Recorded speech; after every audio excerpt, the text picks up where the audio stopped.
Turies! Mēs ar tevi! Ko jūs darījāt aizvadītajā sestdienā? Katrā ziņā, redzot nākamo stāstu, jūs zināsiet, ko jūs darīsiet tieši pēc gada.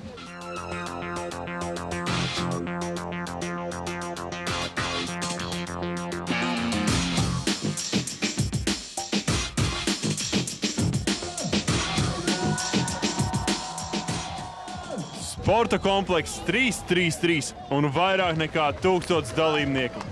Tas ir stipro skrējiens. Pirmo reizi Latvijā. Nav tādu trenažieru, kas varētu palīdzēt iegūt formu tādu, lai varētu kaut ko tādu vispār izdarīt. Es tā domāju. Jābūt kopīgi vispār fiziski spēcīgam un trenētam. Galvenais iemesls, kāpēc mums kājās uz zābaku, bija tas, kad bija rakstīts, ka būs jākāp līdz ceļgadiem dubļos. Drošība ir pirmā vietā.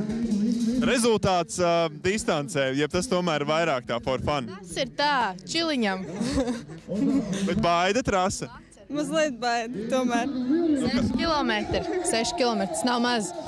Stipro skrējiens 2010. Tā ir spēka, ātruma un izturības pārbauda.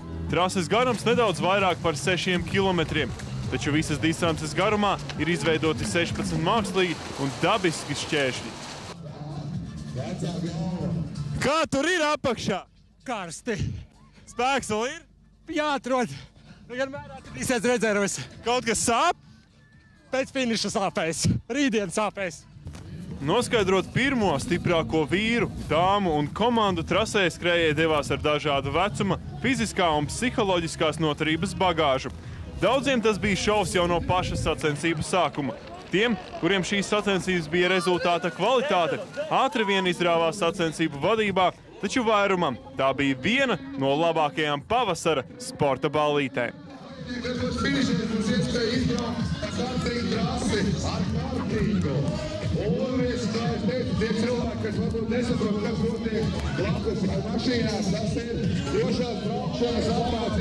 Es gribu saprast vienu, vai jūs nācāt no ballītes, ja jūs iesiet uz ballīti? Gan tā, gan tā.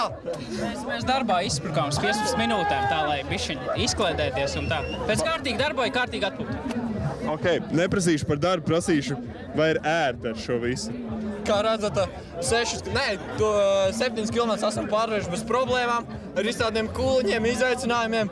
Un jā, mēs to izdarījām! 16 dažādu šķēršļu maršrutā bija gana daudz pārbaudījumu. Augšup un lejup vedošas kraujas, gari kāpumi, klaustrofobiski tuneļi, viltīgu riepu krāvumi, barjeras, auto vraki, dubļu vannas, 3-metrīgas gandrīz vertikālas sienas un šķīstītava. Pašā finišā no startējušajiem bija atņēmusi ļoti daudz spēka. Paskaties, es konkrēti esmu notēvējis, beidzot. Uz ko gāju, to dabūju. Pilgākais bija laikam pēdējais basins, kur mēs peldējāmies. Jā, varēja labi izpeldēties. Tad peldēšana sezona ir apā. Jā, tieši tā. Nereāli, ideāli vienkārši. Katru gadu vajag šito atkārtot, visu laiku. Viņš Kļūda bija, ka biks paņēma garās, tā bija kļūda. Nākamgad nekāds biks, tikai šortos. Māk vienkārši nepaiet. Kājas lupatās? Jū. Varētu vēl vienu aplīt izmest, ne, ātru. Ko darīt savādāk tagad? Noteikti gatavotos. Gulēt iet laicīgāk. Tagad par rezultātiem. Sievietēm ātrākā bija Inga Dauškāne, kur jau ar pirmajiem trases metriem uzņēmās vadību distancē, bet jau finišā nepilnas pusotras minūtes pārsvars par tuvāko sekotāju Lāsmu Grīnbergu. Vīriem pirmais bija Jānis Krūmiņš, kurš tāpat kā Inga uzstādīja šīs trases pirmsrekordu. Nākamgad būs citi, kuri vēlēsies to pārspēt. Kā gāja puisim, labi? Labi, ideāli. Es nemaz neticēju, ka viņš tik ideāli noskries suveri. Kas bija grūtākais? Kāpšana pēdējais finišs, protams. No viens puses tāds gandarījums, ka tu esi augšā kalnā gribi. Un, tas bija visgrūtākais. Kas mazgās šito visu? Droši vien, kad meļas mašīna. Ne jau es. Dušas tur ir, tur viss. Viss var izmazgāt. Stipro skrējiens 2010 ir noslēdzies. Ja vēlies piedalīties nākamgad, krāj spēkus jau tagad. Daudz un dažādu informāciju atradīsi sacensību mājaslapā par stiprulatviju.lv. Bet, ja tagad jau ir dūša, tad iespējams vari kravāt somas arī uz pasaules mēroga sacensībām Anglijā.